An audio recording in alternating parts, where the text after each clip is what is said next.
بسم الله الرحمن الرحيم. عن عمر رضي الله عنه أيضا قال: بينما نحن جلوس عند رسول الله صلى الله عليه وسلم ذات يوم إذ طلع علينا رجل شديد بياض الثياب شديد سواد الشعر لا يرى عليه أثر السفر ولا يعرفه منا أحد حتى جلس إلى النبي صلى الله عليه وسلم فأسند ركبتيه إلى ركبتيه ووضع كفيه على فخذيه وقال: يا محمد أخبرني عن الإسلام. فقال رسول الله صلى الله عليه وسلم: الإسلام أن تشهد أن لا إله إلا الله وأن محمد رسول الله وتقيم الصلاة وتؤتي الزكاة وتصوم رمضان وتحج البيت إن استطعت إليه سبيلا. قال: صدقت. عجبنا له يسأله ويصدقه. قال: فأخبرني عن الإيمان. قال: أن تؤمن بالله وملائكته وكتبه ورسله واليوم الآخر وتؤمن بالقدر خيره وشره. قال: صدقت. قال: فأخبرني عن الإحسان. قال: أن تعبد الله كأنك تراه فإن لم تكن تراه فإنه يراك. قال: فأخبرني عن الساعة. قال: ما المسؤول عنها بأعلم من السائل. قال: فأخبرني عن أماراتها. قال: أن تلد الأمة ربتها وأن ترى الحفاة العراة العالة رعاء الشاء يتطاولون في البنيان. ثم انطلق فلبثت مليا.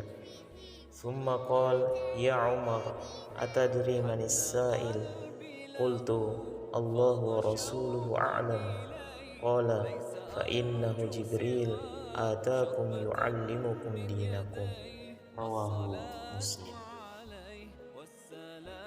Dari Umar radhiyallahu anhu juga dia berkata, ketika kami duduk-duduk di sisi Rasulullah sallallahu alaihi wasallam, suatu hari tiba-tiba datanglah seorang laki-laki yang mengenakan baju yang sangat putih dan berambut sangat hitam. Tidak tampak padanya bekas-bekas perjalanan jauh dan tidak ada seorang pun di antara kami yang mengenalnya. Hingga kemudian dia duduk di hadapan Nabi sallallahu alaihi wasallam lalu menempelkan kedua lututnya kepada Rasulullah seraya berkata, "Ya Muhammad, beritahukan aku tentang Islam." Maka bersabdalah Rasulullah sallallahu alaihi wasallam, "Islam adalah engkau bersaksi bahwa tidak ada ilah Tuhan yang disembah selain Allah dan bahwa Nabi Muhammad adalah utusan Allah. Engkau mendirikan salat, menunaikan zakat, puasa Ramadan dan pergi haji jika mampu." Kemudian dia berkata, "Anda benar." Kami semua heran. Dia yang bertanya, dia pula yang membenarkannya. Kemudian dia bertanya lagi, "Beritahukan aku tentang iman." Lalu beliau bersabda, "Engkau beriman kepada Allah, malaikat-malaikatnya, kitab-kitabnya, rasul-rasulnya, dan hari akhir, dan engkau beriman kepada takdir yang baik maupun yang buruk." Kemudian dia berkata, "Anda benar."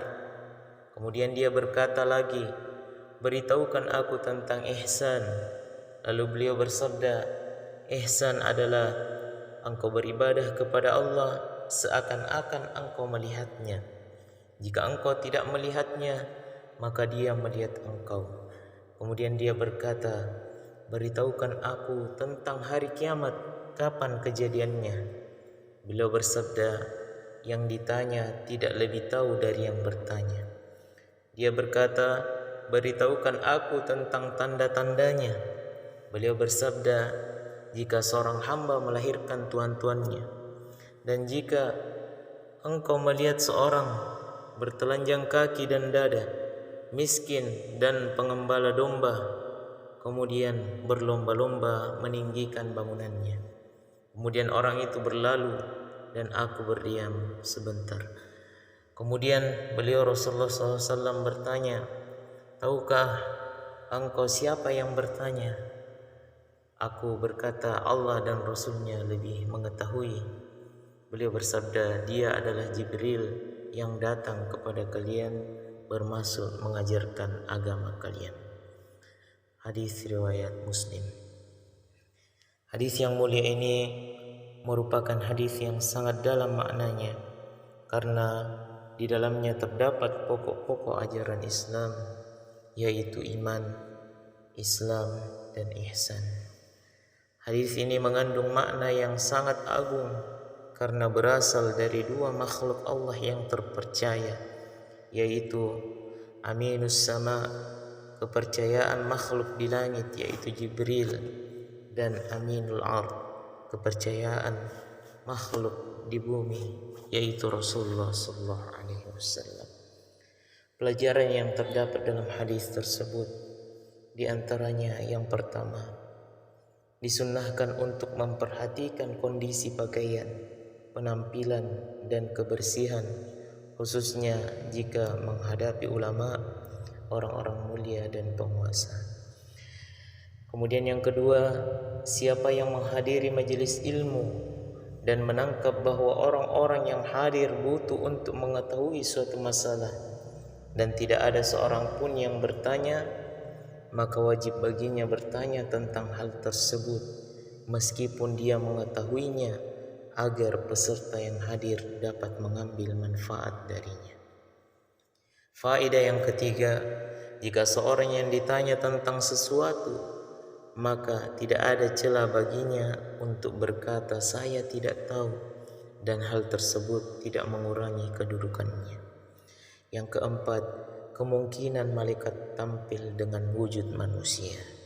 Yang kelima, termasuk tanda hari kiamat adalah banyaknya pembangkangan terhadap kedua orang tua, sehingga anak-anak memperlakukan kedua orang tuanya sebagaimana seorang tuan memperlakukan hambanya. Kemudian berikutnya, tidak disukainya mendirikan bangunan yang tinggi dan memperbaguskannya sepanjang tidak ada kebutuhan. Dan yang ketujuh, di dalamnya terdapat dalil bahwa perkara gaib tidak ada yang mengetahuinya selain Allah Subhanahu wa ta'ala.